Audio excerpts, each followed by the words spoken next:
नमस्कार दोस्तों, स्वागत है आपका हमारे हॉन्टेड शैडोज चैनल पर, जहां आपको मिलेंगी डरावनी कहानियां, खौफनाक किस्से और सच्ची घटनाओं पर आधारित कहानियां जो आपकी रूह को कांप देंगी। अगर आप भी रहस्यमयी और हॉरर कहानियों के शौकीन हैं तो हमारे चैनल को लाइक करें, सब्सक्राइब करें और बेल आइकन दबाना न भूलें ताकि आपसे कोई भी डरावनी कहानी मिस ना हो। तो चलिए तैयार हो जाइए एक ऐसा सफर शुरू करने के लिए जहां हर कहानी के पीछे छुपा है एक खौफनाक राज। हॉन्टेड अस्पतालों और ऑपरेशन थिएटर की कहानियाँ अक्सर हमें रोमांच और डर का मिश्रण महसूस करती है। इनमें से कई कहानियाँ अफवाहें हो सकती है, लेकिन कई बार ऐसे अनुभव सामने आते हैं जो सोचने पर मजबूर कर देते हैं। यहाँ काम करने वाले कई डॉक्टरों और नर्सों ने अजीब घटनाओं का सामना किया। कहते हैं रात की शिफ्ट में ऑपरेशन थिएटर में काम करने वाले कर्मचारी हमेशा किसी अदृश्य उपस्थिति का अनुभव करते हैं। अस्पतालों का माहौल अपने आप में थोड़ा रहस्यमय होता है। तो चलिए आज की कहानी शुरू करते हैं। झारखंड के घने जंगलों के बीच बसे एक छोटे से शहर में एक पुराना सरकारी अस्पताल था। यह अस्पताल अपने समय का सबसे आधुनिक माना जाता था, लेकिन अब वह एक डरावनी जगह के रूप में प्रसिद्ध हो चुका था। यह घटना अर्जुन के साथ झारखंड में 2015 में घटी थी। अर्जुन एक युवा नर्स कोहाली में झारखंड सरकारी अस्पताल में इंटर्न के रूप में जॉब लगी थी। 2014 में अर्जुन ने अपना ग्रेजुएशन पूरा किया था। अर्जुन पढ़ा लिखा और विचारशीलता का व्यक्ति था। उसने भूत प्रेत की कहानियों को केवल अफवाहें मानते हुए नज़रअंदाज कर दिया करता था, लेकिन उसे यह नहीं पता था कि जो वह सुन रहा है वह जल्द ही उसकी ज़िंदगी का हिस्सा बनने वाला है। अर्जुन की ड्यूटी ऑपरेशन थिएटर में थी और ज़्यादातर दिन की ड्यूटी किया करता था। दिन के समय इतना ज़्यादा काम नहीं था और ज़्यादा सीखने का मौका भी नहीं मिलता था। अर्जुन को काम करते हुए 6 महीने हो चुके थे, पर ज़्यादा सीखने का मौका नहीं मिलने के कारण अर्जुन ने अपने इंचार्ज से रिक्वेस्ट करके नाइट ड्यूटी ले ली ताकि वह ज़्यादा अनुभव हासिल कर सके और अपने स्किल्स को बेहतर बना सके।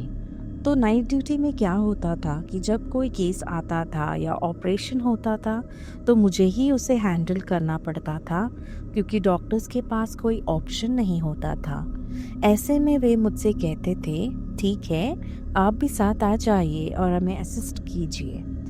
तो इसमें यह होता था कि मुझे हर चीज़ सीखने का मौका मिलता था, जिससे मेरी समझ और अनुभव दोनों बढ़ने लगे थे। तो 8 से 10 दिन तक सब कुछ नॉर्मल रहा और अर्जुन ने अपनी ड्यूटी को अच्छे से निभाया। तो दिन में क्या हुआ था कि एक ब्रेन की सर्जरी हुई थी और इस सर्जरी के दौरान पेशेंट के डेथ हो गई थी। जब मैं नाइट ड्यूटी पर आया तो मुझे पता चला कि दिन में एक पेशेंट की ऑपरेशन थिएटर में डेथ हो गई थी और अब उसे शरीर को शिफ्ट किया जा चुका था। नाइट शिफ्ट के दौरान सिर्फ 4 लोग रहते थे, मैं, एक रिसेप्शनिस्ट, एक इलेक्ट्रिशियन और एक वार्ड बॉय। हम सभी अपनी अपनी जिम्मेदारियां में व्यस्त रहते थे।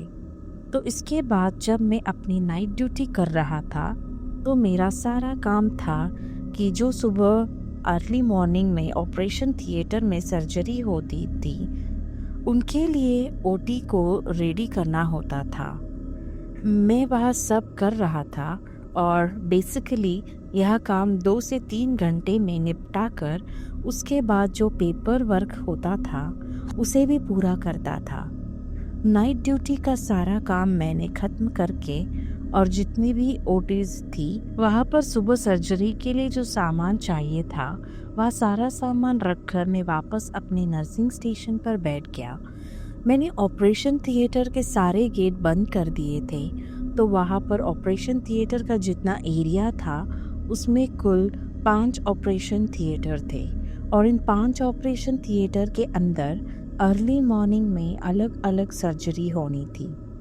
किसी के अंदर कार्डियक सर्जरी, किसी के अंदर न्यूरो सर्जरी, किसी के अंदर गायनिक सर्जरी और कुछ ऑपरेशन में ट्रांसप्लांट प्रोसीजर और प्लास्टिक सर्जरी परफॉर्म होनी थी।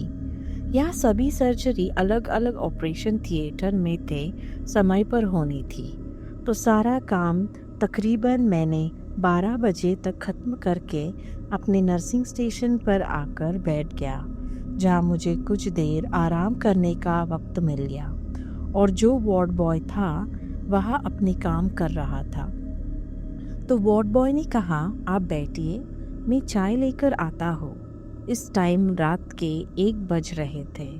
तो मैंने कहा, ठीक है, आप जाओ और चाय लेकर आओ, तब तक मैं अपना थोड़ा काम ख़त्म कर लेता हूँ। कुछ और काम भी होते थे, जैसे कि इंस्ट्रूमेंट एक्सपायर हो गए हैं, उन्हें चेक करना होता था।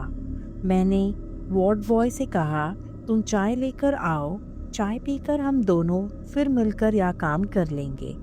तो चाय लेने के लिए वार्ड बॉय किचन की ओर चला गया, जबकि हमारा ऑपरेशन थिएटर 2nd फ्लोर पर था और चाय लेने के लिए उसे 7th फ्लोर तक जाना होता था।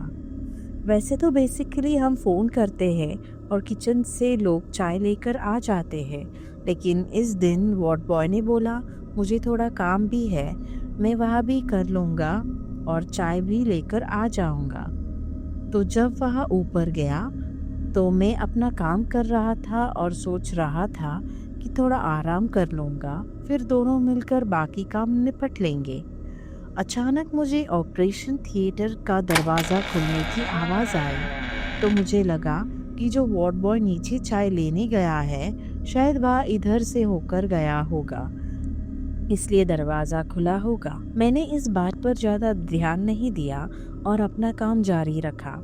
फिर मैंने उस दरवाजे के बंद होने की आवाज़ भी सुनी, लेकिन मैंने फिर भी ध्यान नहीं दिया, क्योंकि इस तरह की पैरानॉर्मल एक्टिविटी पहले भी हुई नहीं थी और मैं इस समय सिर्फ अपने काम में व्यस्त था। जब करीबन आधा घंटा हो गया और वार्ड बॉय वापस नहीं आया, तो फिर से मुझे ऑपरेशन थिएटर के दरवाजे को नॉक करने की आवाज़ आई। तो जब मैंने उठकर देखा, ऑपरेशन थिएटर के सारे दरवाजे बंद थे और वहाँ जो दरवाज़ा नॉक करने की आवाज़ थी, वह अब ज़्यादा तेज़ आ रही थी, जैसे कोई अंदर से बाहर निकलने की कोशिश कर रहा हो। मैं वहाँ पर अकेला था, तो मैंने सोचा कि यार, यह दरवाज़ा कौन बजा रहा है। फिर मैंने फैसला किया कि चलो मैं जाकर देखता हूँ। तो मैं वहाँ देखने के लिए गया। सारे दरवाजे बंद थे और वहाँ कोई भी नहीं था। फिर मैं वहाँ से चक्कर लगाकर वापस अपने नर्सिंग स्टेशन पर आकर बैठ गया, लेकिन मन में अजीब सा ख्याल था। थोड़ी देर के बाद मुझे फिर से एक आवाज़ आई और इस बार उस आवाज़ में थोड़ा सा भारीपन था। वह आवाज़ ऐसी थी जैसे कोई दर्द से करा रहा हो, जैसे उसे बहुत ज़्यादा दर्द हो रहा है और वह उस दर्द की शिद्दत से तड़प रहा हो। तो मुझे थोड़ा सा खौफ आया और मैंने सोचा, यह कैसी आवाज़ आ रही है। जब मैंने दोबारा वहाँ जाकर चेक किया, तो जितनी भी ओटीज़ थी, उनके सारे दरवाजे खुले हुए थे, क्योंकि पहले कभी ऐसा नहीं हुआ था। तो मैंने ऐसा कुछ भी नहीं सोचा और बिना ज़्यादा ध्यान दिए मैंने वह सारे दरवाजे दोबारा बंद कर दिए और अपनी जगह पर आकर बैठ गया, उम्मीद करता हूँ कि सब कुछ सामान्य हो जाएगा। तो मुझे फिर वही आवाज़ आने लगी। हमारी जो ओटी होती है, उसमें ओटी नंबरिंग होती है और यह आवाज़ उन्हीं नंबरों के पास से आ रही थी, जैसे कोई अंदर से पुकार रहा हो। तो हमारी जो ओटी 1 थी, वह बिल्कुल आखिरी कोने में थी और ओटी के दरवाजे के ऊपर एक छोटी खिड़की का कांच लगा हुआ था, जिससे आप अंदर देख सकते थे। जब मैं वहाँ गया और उस कांच से ओटी के अंदर देखा, तो मुझे ऐसा लगा कि जैसे ऑपरेशन थिएटर के स्ट्रेचर पर कोई लेटा हुआ है और उसे ड्रिप लगी हुई है। उसकी शक्ल या शरीर को कोई स्पष्ट रूपरेखा नजर नहीं आ रही थी, लेकिन ऐसा लग रहा था जैसे कोई बेहोश या अपाहिज हालत में लेटा हो, और इसके अलावा उसे ड्रिप भी लगी हुई थी। मैं थोड़ा सा डर गया, क्योंकि सामान्यतः रात को ऑपरेशन थिएटर में कोई भी नहीं आता, और अगर कोई होता तो मुझे इसका पता होता। लेकिन इस समय इस पूरी ओटी में एक अकेला था, और मुझे समझ नहीं आ रहा था कि क्या हो रहा है। ओटी सेकंड फ्लोर पर था और सबसे आखिरी में था, तो मुझे काफ़ी ज़्यादा डर लगा। तो मैंने सोचा, हाँ यार, जो बंदा इतने टाइम से यहाँ जॉब कर रहा है वो ठीक ही कह रहा होगा। हो सकता है मेरा वहम हो। और फिर इतने में हम चाय पीने लगे, लेकिन मेरे मन में फिर भी एक अजीब सा डर बना हुआ था। इतने में फिर से दरवाज़ा नॉक होने की आवाज़ आई, तो मैंने वार्ड बॉय से कहा, देखो दरवाज़ा नॉक हो रहा है, इधर कुछ तो है। तो उसने कहा, चलो मेरे साथ, इधर हम देख कर आते हैं। मैंने कहा नहीं, क्योंकि वहाँ पर बहुत ज़ोर से दरवाज़ा बजने लगा।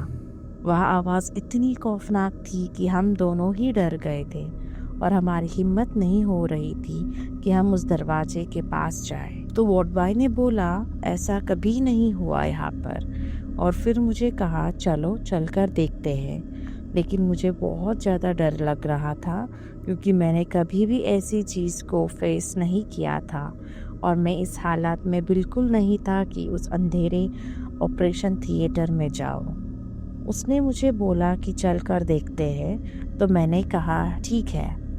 फिर मैं इसके साथ पीछे पीछे गया, और जैसे ही हम लोग वहाँ पहुँचे और ओटी के अंदर झाँका, तो जितना सामान मैंने सुबह की सर्जरी के लिए रखा था वह सारा सामान बिखरा पड़ा था, जैसे किसी ने उसे हड़बड़ी में उलट पुलट कर दिया हो। मैंने आपको पहले बताया था कि जब मैं पहले अंदर गया था और मैंने देखा था कि ऐसा लग रहा था जैसे कोई आदमी लेटा हुआ हो, लेकिन जब हम दोनों वहाँ देखने के लिए गए तो वहाँ कोई भी नहीं था, और हम दोनों जितनी भी हनुमान चालीसा, गायत्री मंत्र जो भी आते थे, हम दोनों सब पढ़ने लग गए। हम डर के मारे कुछ समझ नहीं आ पा रहे थे, बस वही सब पढ़ते गए ताकि मन शांत हो सके और हमें राहत मिल सके। हम दोनों वहाँ से भागते हुए नर्सिंग स्टेशन की तरफ आए, और यह आवाज़ आने का सिलसिला 4 बजे तक चलता रहा। उस दौरान दोनों का डर और बढ़ गया, क्योंकि हर बार जब हम यह आवाज़ सुनते थे ऐसा लगता था जैसे कुछ और हो रहा हो, लेकिन फिर भी किसी को सामना नहीं दिखता था। फिर 4:10 बजे मुझे रिसेप्शन से कॉल आया कि एक इमरजेंसी सर्जरी आ रही है और आप इसके लिए ओटी रेडी कर दीजिए।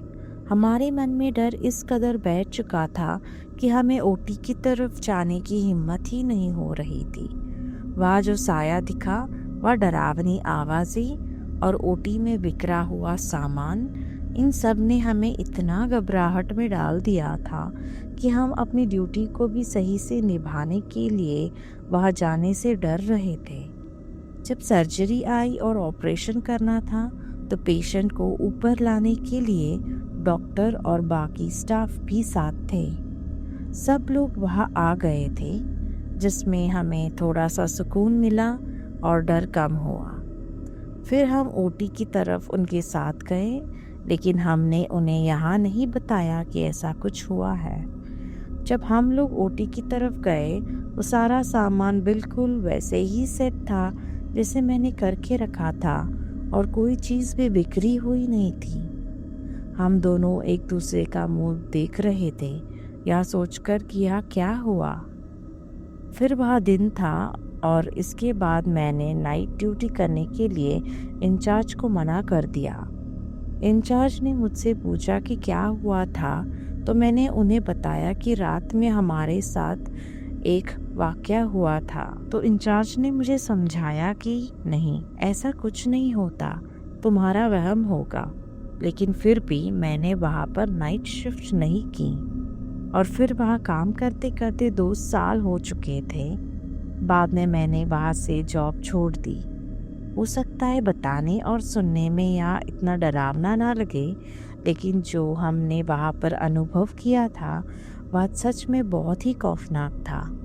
फिलहाल अर्जुन अमेरिका में जॉब कर रहा है। इस अनुभव के बाद उसने कभी भी नाइट शिफ्ट में काम नहीं किया। कभी कभी हम जो अनुभव करते हैं वह हमारी समझ और विश्वास से परे हो सकते हैं, और ऐसे रहस्यमय घटनाओं से सामना करना हमें डर और अविश्वास में डाल सकता है। यह कहानी केवल एक व्यक्ति के अनुभव की नहीं, बल्कि यह हमें यह भी सिखाती है कि कभी कभी हम जितना समझते हैं उससे कहीं ज़्यादा डरावनी घटनाएं हमारे आसपास घट सकती है। जीवन में कुछ चीज़ें अवश्यंभावी होती है। हमें अपनी डर और आशंकाओं ना भागकर उन्हें सामना करना चाहिए, क्योंकि कभी कभी जो हमें भयावह लगता है वही हमें सच्चाई का एहसास दिलाता है और हमें सिखाता है कि जीवन में किसी भी अनहोनी के लिए तैयार रहना ज़रूरी है। क्या पता अगली बार अगर आप ऑपरेशन थिएटर में काम कर रहे हो तो क्या सामना करना पड़े। कभी कभी जो हम सोचते हैं वह हमारे सामने आ जाता है और हमें अपनी आंखें खोलकर उस हकीकत का सामना करना पड़ता है। जहाँ सन्नाटा हो वहाँ डर का राज होता है।